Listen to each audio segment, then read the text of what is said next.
impressions from the conference. How do you like WoW Summit this year? You were talking on the stage, so can you please share your impressions? So it's actually my first time to come to Bangkok for the blockchain event, and I'm surprised to see so many projects. And actually, I was just coming back from Singapore and then Dubai for the other blockchain events, right? And I'm seeing a lot of projects from Dubai to here, and also some new projects that I haven't met before. So I'm very excited to meet all of them. Okay, that's a crazy week, right? Yeah, Are you crazy going to week, attend like a lot of events? Yeah. I was like was in Singapore, Dubai, Hong Kong for some other events, and then Bangkok immediately, and then like we have meetings days and night in order to meet different projects and exchange here to get to know the Thai market better. So I think this is a very fruitful trip for us. Tell me about Catizen and some of the wins that you had this year. What can you highlight? Okay, so Catizen is a Telegram mini game. So we launched it in this March, and after 7 months of launch, we have 43 million users, and then we made around $30 million revenue. And then after we have our TGE on Binance, Bybit, BitGet, KuCoin, MEXC, Hashkey, like all these major CEX this September. And right now we have published our game center. So in our game center we have published 40 more games and one trading box. So our goal is to publish as many quality games and apps as possible. And so our goal is to publish at least one quality mini app or game every month afterward. So for the already published games and mini app, we will figure out which one has the largest community, and we will try to accelerate the tokenization if there's like a tokenization plan for them. So we position ourselves as a hub and platform for the studio to come to us, and we can help them to publish and do marketing. They don't have to worry too much about the marketing or BD because we will handle all this. They just have to make their product as good as possible, and then we will take it from there. So right now we have a game called Bombi and a trading board called Vanilla Finance that we would like to help them to accelerate their listing progress. So we will like kind of give them some advice and see in what aspect can we help them. So I would like to say we are welcoming all the projects from different ecosystem or new projects to come to us and talk to us to see whether we can help them to publish their project on Telegram and Ton ecosystem. These are like very different kind of games. Let's say these are not all of them tapping games, right?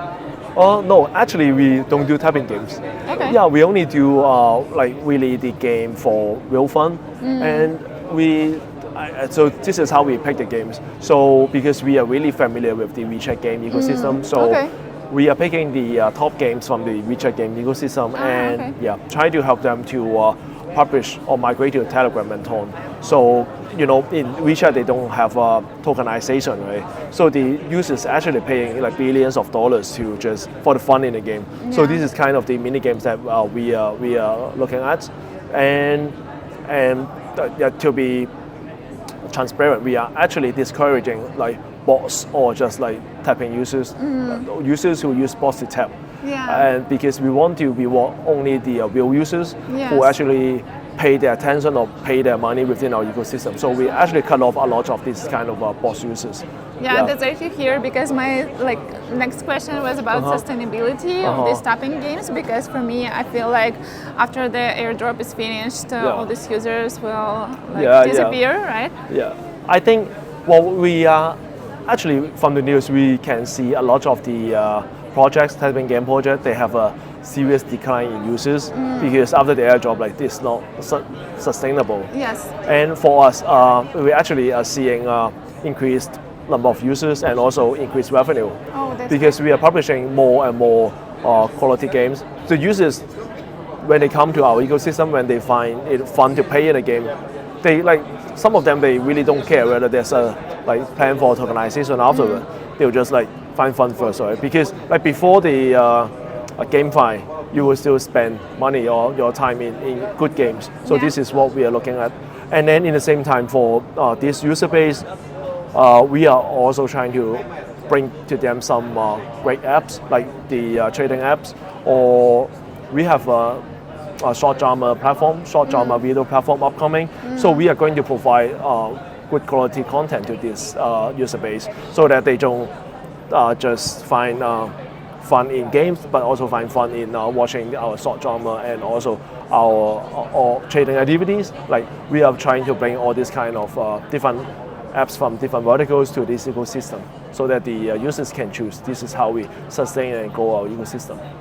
Okay, yeah, that's really interesting. How do you envision this industry to evolve next year? Maybe you can share some numbers. That would be really cool. Yeah, I think for Telegram, I think it has around 1 billion of users. And for Catizen, although we have a very quite successful TGE, but we only had like 42 million users and only around 3 million of on-chain users. So you see there's a huge gap between this 3 million to 1 billion. I think the next year, I think the major narrative is about who can bring more quality apps and games to the ecosystem so that they can get more users, the first, and then to convert more users into the on-chain users. Because for us, people thought we are very successful, but we do have a higher target for the on-chain users conversion rate. So we are going to try to add more educational elements into our games and apps to encourage them to get their wallet connected or spend their gas fee here. So to make it spending crypto in Telegram and happen for them. So I think this is the major narrative for us, at least for us next year.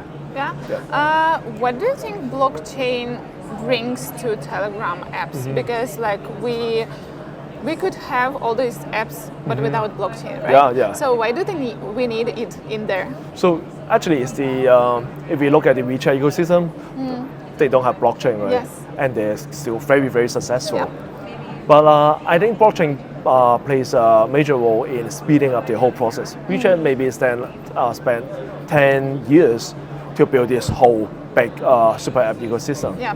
But with blockchain, with the concept of tokenization and with the high TVL of Ton, I think it encouraged a lot of the developers and studios to speed up and invest in developing in this whole ecosystem and infrastructure. Yeah. So I would see it will not take another 10 years for Telegram to become like super app.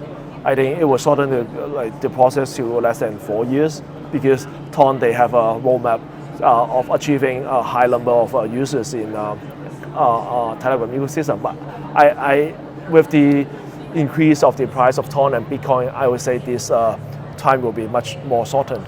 Yeah. Okay. Yeah, it is an accelerator. Yeah, I love the point. Yeah. Yeah, thank you. Thank you. Wishing you great success. Thank you.